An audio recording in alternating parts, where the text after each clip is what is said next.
WhatsApp everyone, welcome back to the channel and we are back again with another video. और guys आज का video बहुत interesting होने वाला है, जिसके आज आप जैसे देख सकते हैं हमारे पास दो स्टंट बीस्ट खड़ी हैं हमारे पास, जो कि ये है पल्सर 220 एंड ये है हमारी पल्सर 150।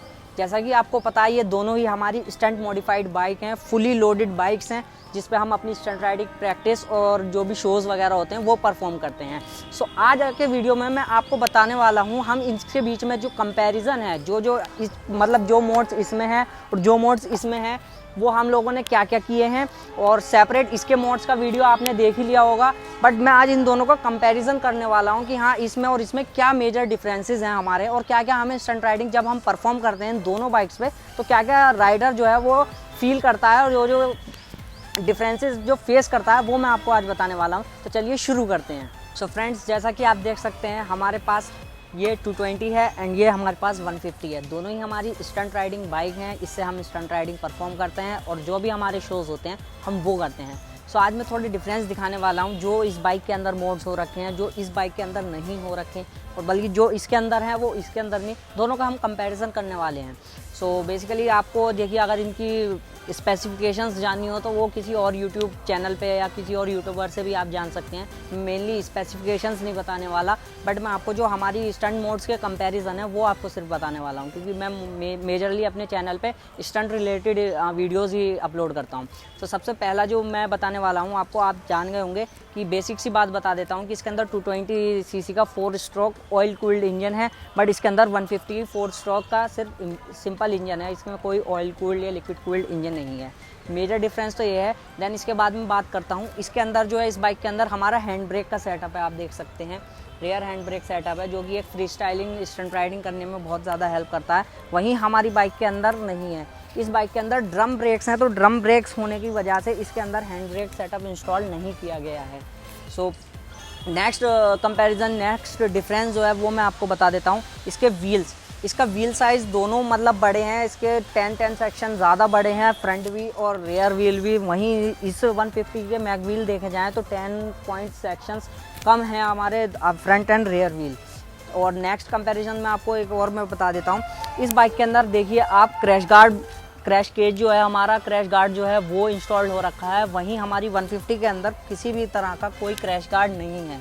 नेक्स्ट कंपैरिजन में आपको एक चीज़ और बता दूं, हमारी 220 जो है उसकी हाइट काफ़ी हद तक ज़्यादा है हमारे 150 के कंपैरिजन में। इसका सीटिंग पोस्चर थोड़ा लो है एंड इसका थोड़ा हाइट जो है सीट की वो ज़्यादा है। और वहीं बात करी जाए हमारी सीटिंग की, तो सीट जो है हमारी दोनों बाइक की सिमिलर है। इसकी स्प्लिट सीट आती है, तो इसकी स्प्लिट सीट को जो है, जो रेयर सीट है उसका थोड़ी हाइट इंक्रीज़ कर दी है हमने। और वहीं आप अगर मेरी 150 पे देखेंगे तो इसकी स्प्लिट सीट नहीं आती है, कंबाइंड सीट आती है, बट फोम की हेल्प से इसको भी हमने यहाँ पे एक फोम लगाकर यहाँ पे अपनी बैक सपोर्ट के लिए सीट बना ली है। नेक्स्ट मैं आपको बता दूं, आप देख सकते हैं इसके अंदर देखिए रेयर फुट पैक्स भी हैं, जो कि हमारी फ्री स्टाइलिंग में हेल्प करती है। वहीं हमारी 150 के अंदर भी फुट पैक्स आपको देखने को मिल जाएंगी।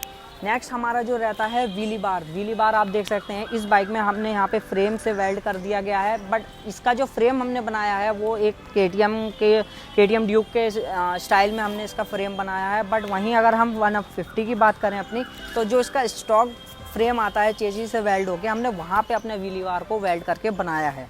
वहीं बात करी जाए पेंट स्कीम की, तो आप देख सकते हैं इसको टोटली कस्टमाइज, बहुत ज़्यादा स्टिकर वर्क इसके अंदर करा गया है, लोगोज लगाए गए हैं अपने जो स्टंट राइडर है उसके खुद के, और पेंट पूरा कम्प्लीटली चेंज है। वहीं अगर हम अपनी 150 की बात करें तो वहाँ सिंपल स्टॉक एक ब्लैक कलर का मैट फिनिश पेंट कर रखा है हमने, और सिर्फ यहाँ पे आपको देखिए लिक्विमोली की ब्रांडिंग मिल जाएगी और हमारी टीम का नेम मिल जाएगा।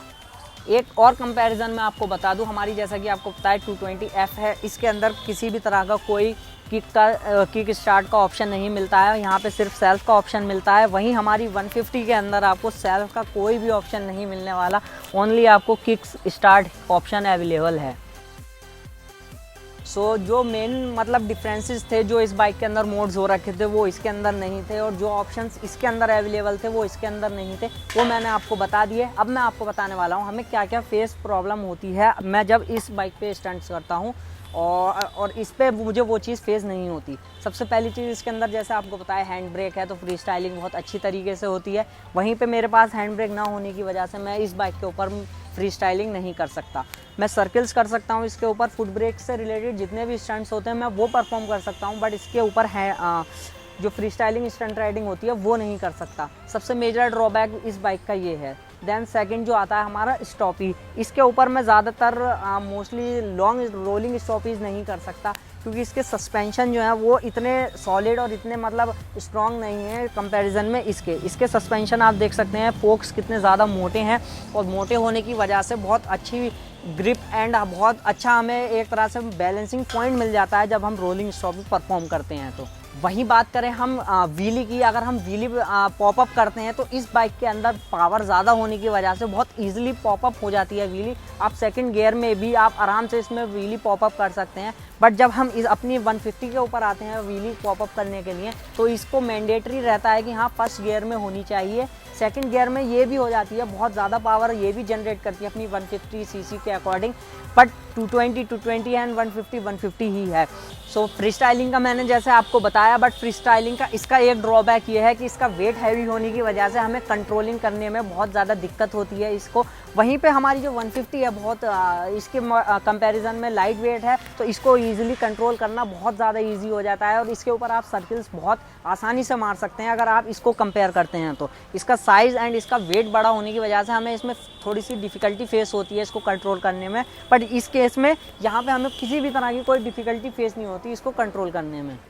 और लास्ट में आपको एक चीज़ और बताने वाला हूँ, जैसे कि आपको पता है ये 220 है, तो इसका माइलेज जो रहता है वो जब हम स्टंट राइडिंग करते हैं तो 18 से 20 किलोमीटर पर आवर का रहता है, बट हम रनिंग तो करते नहीं उसमें कि हम मेजर करें, बट हमें इतना पता है कि हाँ 20 के अप्रॉक्स ही देता है, और स्टंट राइडिंग में बहुत ज़्यादा पेट्रोल खर्च होता है। बट उसी को अगर हम इसमें कंपेयर करें तो इसके अंदर हमारे 28 to 30 का माइलेज हमें मिल जाता है स्टंट राइडिंग में जब हम स्टंट राइडिंग करते हैं। तो ये थोड़ा सा एक इसका प्लस पॉइंट है, इसका निगेटिव पॉइंट है, बट अगर हम पावर और फ्री स्टाइलिंग को लें तो ये विन करती है, ये स्ट्रॉन्ग है, और ये हमारी थोड़ी कमज़ोर रह जाती है।